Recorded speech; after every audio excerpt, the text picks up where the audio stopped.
CATEX TV. My name is Frank Fortunato. Today is Wednesday, August 31st, 2016. If you want to follow us on Twitter, please go to CATEX TV. Donald Trump is going to visit Mexico City later today. He's responding to an invitation from the President of Mexico. Mexican public opinion apparently is outraged right now about the impending visit of the Republican nominee.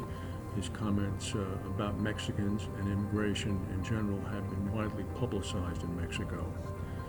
12 people have been injured on a United Airlines transatlantic flight after an encounter what the airline is describing as severe and unexpected turbulence.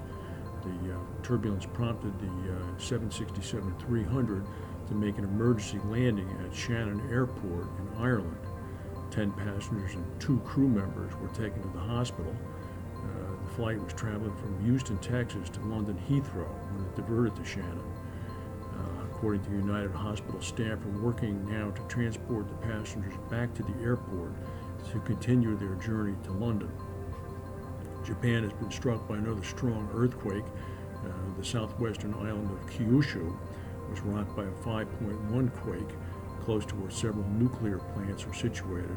Power plants have been deemed safe to continue. There are no reports of any casualties. The quake struck about 12 miles away from the city of Kumamoto, which has a population of about 700,000 people, which was also where the April earthquake struck that killed over 100 people. The country's high-speed rail service has been suspended in the region as a result. A tropical storm warning has been issued for parts of Florida's Gulf Coast because of a tropical depression in the Gulf of Mexico. The Weather Service is warning that the storm could in fact begin to threaten the Tampa area. Right now it's about 425 miles southwest of Tampa. Southern Florida received significant amounts of rain last night and yesterday afternoon. Meanwhile, in North Carolina, people are breathing a sigh of relief because the storm that had been expected to dump as much as 5 inches of rain in the area seems to be remaining far enough out to sea where it's not going to bother the Outer Banks at all. The National Labor Day weekend is this coming weekend. This would have been a damper, to say the least, on that tourist destination. Hanjin Shipping, the #1 shipping company of South Korea, has filed for bankruptcy. The South Korean government has already floated the idea of the company being taken over by Hyundai Merchant Marine. Hanjin was the 7th largest container carrier in the world.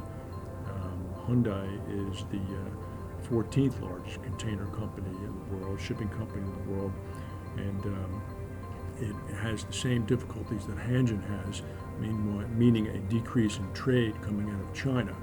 However, the company seems to be a little bit better positioned than Hanjin was financially. The head of Deutsche Bank, John Cryan, called earlier today for cross-border bank mergers in Europe. He said the banking sector's fragmentation is placing an unacceptable squeeze on banking profits. He was quick to throw cold water on any merger for his bank. He criticized what he called a scattered regionalism among banks.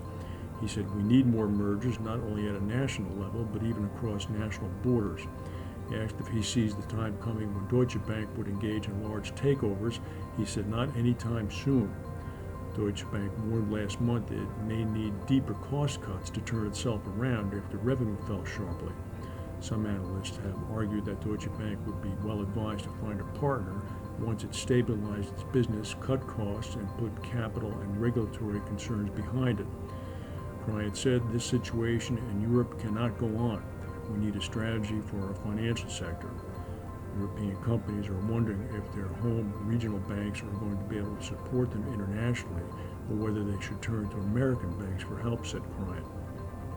There's been a number of stories over the past several weeks about a backdoor Remain situation unfolding in England insofar as the EU goes. And Theresa May, the Prime Minister, poured cold water on that. She said that the UK must focus on the opportunities available to it outside the EU. And she reiterated that there would be no second referendum on Brexit. She's meeting at the country residence of the Prime Minister at Chequers with her cabinet. She said that the UK would not stay in the EU by the back door. and was committed to making a success of Britain's new role in the world. The meeting at Chequers is being billed as the most significant since the referendum vote back in June, and it comes amidst reports of tensions and diverging priorities among key figures in the cabinet charged with implementing the UK's exit. Ms. May said to some reporters before the meeting began in front of cameras that she had told ministers that the government was clear, that Brexit means Brexit. Now, we'll see what happens.